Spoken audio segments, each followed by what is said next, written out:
آج ہم جتوئی قبیلے پر دستیاب معلومات کا ذرا گہرائی سے جائزہ لے رہے ہیں۔ یہ قبیلہ سنا ہے زیادہ تر بلوچستان کے کچھی علاقے اور سندھ میں آباد ہے۔ جی ہاں، بنیادی طور پر وہی ہیں۔ اور اکثر لوگ شاید غلطی سے انہیں جاٹ سمجھ لیتے ہیں، لیکن جو مواد ہم دیکھ رہے ہیں اس کے مطابق تو یہ تاریخی طور پر درست نہیں، یہ ایک الگ بلوچ قبیلہ ہے۔ بالکل، یہ ایک اہم نقطہ ہے، یہ الگ شناخت رکھتے ہیں۔ زبانیں بھی مختلف بولتے ہیں، سرائی کی، بلوچی، سندھی، اور سب مسلمان ہیں۔ تو آئیے دیکھتے ہیں کہ ان ذرائع سے ان کی تاریخ، ان کی اہم شخصیات اور ان کے اثر و رسوخ کے بارے میں کیا کچھ پتہ چلتا ہے۔ جی بالکل، ان کی تاریخ تو کافی پرانی ہے۔ شجرہ نسب کے حوالے سے جو بات ملتی ہے وہ انہیں حضرت امیر حمزہ رضی اللہ عنہ سے جوڑتی ہیں۔ اچھا۔ اور آگے چل کر ایک بہت اہم نام آتا ہے میر جلال خان کا، جن سے کئی مشہور بلوچ قبائل نکلے ہیں، جیسے رند، لاشاری، کورائی، ہوت۔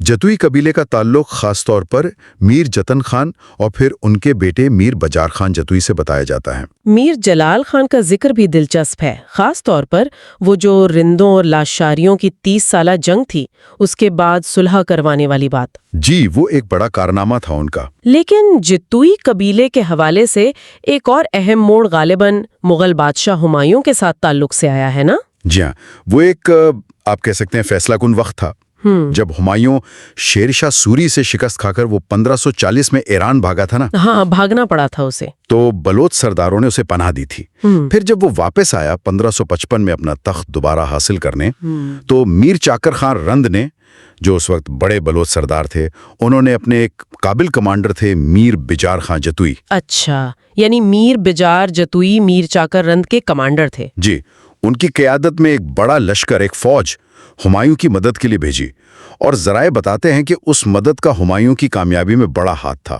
اور ظاہر ہے اتنی بڑی مدد کا پھر صلہ بھی ملا ہوگا۔ بہت بڑا صلہ ملا۔ ہمایوں نے تخت واپس لینے کے بعد ساہیوال سے لے کر بلوچستان تک ایک بہت وسیع علاقہ میر چاکر خان اور میر بجار خان کو انعام میں دیا۔ واہ، یہ تو بہت بڑا علاقہ ہے۔ جی، اور یہاں ایک دلچسپ بات یہ ہے کہ میر بجار خان نے میر چاکر کے مشورے پر عمل کرتے ہوئے ان زمینوں کا اچھا خاصا حصہ دوسرے بلوچ قبائل میں بھی تقسیم کیا۔ اچھا، کیوں؟ غالباً اتحاد قائم رکھنے اور اپنا اثر و رسوخ مزید مضبوط کرنے کے لیے۔ اس سے ان کی اپنی حیثیت اور عزت میں بھی اضافہ ہوا۔ تو یہ زمینیں ہی ان کی طاقت کا ایک بڑا مرکز بن گئی، اور پھر ان کے بیٹوں نے اس سلسلے کو آگے بڑھایا۔ بالکل، یہ زمینیں اور ان سے جڑی سرداری، یعنی علاقے کا کنٹرول اور اثر، یہی ان کی طاقت کی بنیاد بنی۔ میر بجار خان کے بیٹوں نے پھر مختلف علاقوں میں اپنی سرداریاں قائم کی۔ کہاں کہاں؟ جیسے ایک بیٹے ملوٹ خان، وہ ملتان اور مظفر گڑھ کے علاقے میں آباد ہوئے اور وہاں سردار بنے۔ دوسرے بیٹے میر شیخ خان ساہیوال کی طرف، تیسرے میر ابراہیم خان، وہ سندھ میں سردار بنے، اور سب سے چھوٹے میر سرکار، وہ بلوچستان میں ہی رہے۔ تو اس طرح قبیلہ مختلف علاقوں میں پھیل گیا۔ جی، اور ان کا اثر و رسوخ بھی پھیل گیا۔ اور یہ سرداری صرف نام کی نہیں رہی ہوگی، اپنی خود مختاری قائم رکھنے کی کوشش بھی کی ہوگی انہوں نے۔ یقیناً، اس کی ایک مثال ملتی ہے، ملوٹ خان کے بیٹے تھے لوہار خان، ان کی اولاد لوہارانی کہلاتی ہے۔ لوہارانی شاخ، اچھا۔ جی، انہوں نے نہ صرف ملتان پر رنجیت سنگھ کے قبضے کی کوشش ناکام بنائی، بلکہ بعد میں جب انگریز آئے تو انہوں نے جاگیروں کے بدلے دوستی کی پیشکش کی۔ اس وقت کے سردار تھے امیر بلوچ خان لوہارانی، انہوں نے وہ پیشکش ٹھکرا دی۔ اچھا، یعنی اپنی آزادی اور خود مختاری زیادہ عزیز تھی۔ بالکل، یہ اس بات کا ثبوت ہے کہ وہ اپنی خود مختاری برقرار رکھنا چاہتے تھے۔ اور اسی لوہارانی شاخ سے ایک اور بہت متاثر کن نام سامنے آتا ہے، سردار کوڈا خان کا۔ جی ہاں، سردار کوڈا خان چتوئی، یہ امیر بلوچ خان کے بھتیجے بھی تھے اور داماد بھی۔ ان کی اپنی اولاد نہیں تھی، تو انہوں نے ایک غیر معمولی کام کیا۔ اپنی جاگیر کا بہت بڑا حصہ، ذرائع کے مطابق کوئی 97,474 کنال زمین۔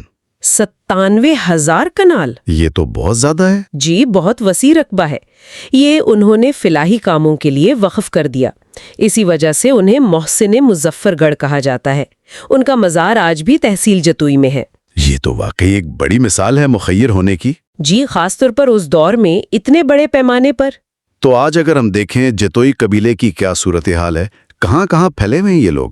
جو مواد ہم دیکھ رہے ہیں اس کے مطابق جتوئی قبیلے کو تمام بلوچ قبائل میں سب سے زیادہ زمینوں کا مالک سمجھا جاتا ہے۔ اچھا، ان کی کئی شاخیں ہیں، جیسے آپ نے ذکر کیا لوہارانی کا، اس کے علاوہ اٹرانی، نٹرانی، فیروزانی اور بھی ہیں۔ تو یہ صرف بلوچستان اور سندھ تک ہی محدود نہیں؟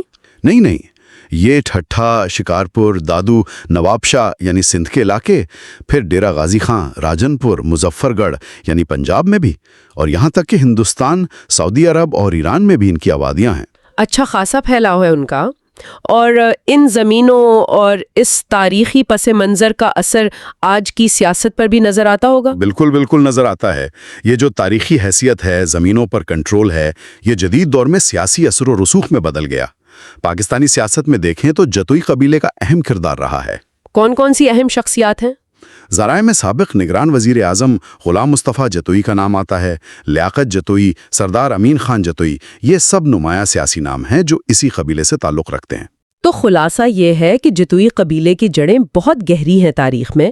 انہوں نے ہمایوں جیسے بادشاہوں کی مدد کی، وسیع زمینیں حاصل کیں، سردار کوڈا خان جیسے فلاحی شخصیات بھی ان میں پیدا ہوئیں، اور آج بھی پاکستان کے سیاسی منظر نامے پر یہ ایک اہم حیثیت رکھتے ہیں۔ جی، اور یہاں ایک بات جو سوچنے کی ہے وہ یہ کہ کس طرح صدیوں پہلے کے وہ فیصلے، وہ فوجی اتحاد، زمینوں کا حصول اور سرداری کا نظام، اس نے نہ صرف ایک قبیلے کی سماجی اور معاشی تقدیر لکھی، بلکہ آج کے جمہوری دور میں بھی ان کے سیاسی اثر و رسوخ کی بنیاد فراہم کی۔